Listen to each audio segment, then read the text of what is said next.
যুক্তরাষ্ট্রের নতুন শুল্ক নীতিতে প্রবেশ করল বিশ্ব। সবচেয়ে বেশি 41% সিরিয়ায়, আর সবচেয়ে কম 10 থেকে 15% শুল্ক নির্ধারিত হয়েছে ইউরোপীয় দেশগুলো। ট্রাম্প যখন লাভ ক্ষতির হিসেব করছে, তখন চিন্তার ভাঁজ ব্যবসায়ী সহ সাধারণ মানুষের কপালে। অর্থনীতিবিদরা বলছেন, মার্কিন পদক্ষেপে বিশ্বব্যাপী বাড়বে পণ্যের উৎপাদন খরচ, বেড়ে যাবে শুল্ক আরোপিত সকল পণ্যের দাম। ট্রাম্পের শুল্ক জ্বরে ভুগছে বিশ্বের 90টির বেশি দেশ। কে কতটা ছাড় পেল এ নিয়ে চলছে হিসাব নিকাশ। শুল্কে ছাড় পেয়ে কেউ বলছে কূটনৈতিক বিজয়, আবার কারো শনির দশা। তবে মার্কিন শুল্ক যে বিশ্ব বাণিজ্যের জন্য মোটেই সুবিধার নয়, তার স্পষ্ট বার্তা দিয়েছেন ব্যবসায়ী থেকে অর্থনীতিবিদরা। সিরিয়ার উপর 41% সহ অন্যান্য আরব দেশগুলোর উপর বিশাল শুল্ক হার চাপিয়েছেন ট্রাম্প।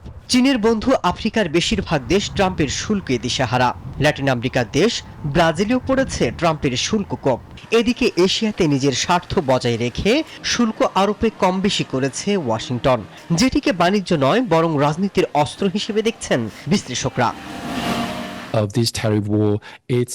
এই শুল্ক ট্রাম্পের নিছক একটা কৌশল, যার মাধ্যমে যুক্তরাষ্ট্র ভূরাজনীতিতে আধিপত্যের নতুন ছক কষছে।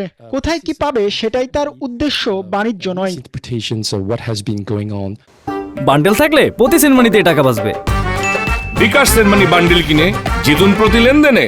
মাত্রা অতিরিক্ত শুল্ক আরোপে চটেছে বিশ্বের বিভিন্ন দেশ। জানিয়েছে সেসব দেশের পণ্য কিন্তু অতিরিক্ত অর্থ গুনতে হবে যুক্তরাষ্ট্রকে। ব্যবসায়ীদের মতে, কম বেশি শুল্ক অর্থনীতির জন্য সুখের কোনো বার্তা নয়। রপ্তানিকৃত কাঁচামালের দাম বাড়লে বিশ্বব্যাপী বাড়বে পণ্যের উৎপাদন খরচ, ফলে বেড়ে যাবে শুল্কারোপিত সকল পণ্যের দাম। এতে খুশি না হয়ে ভবিষ্যতের কথা ভাবুন। ইন্টারন্যাশনাল চেম্বার অব কমার্স বলছে, বিশ্বকে আরও একটি মহামন্দার দিকে নিয়ে যাবে ট্রাম্পের শুল্ক নীতি। বিশ্লেষকদের শঙ্কা, ব্যবসা বাণিজ্যে অনিশ্চয়তা, মুদ্রাস্ফীতি আর মার্কিন শুল্ক আরোপের জবাবে অন্যান্য দেশের পাল্টাপাল্টি পদক্ষেপ উস্কে দিতে পারে বিশাল বাণিজ্য যুদ্ধ। মাসুদ রানা, নিউজ 24।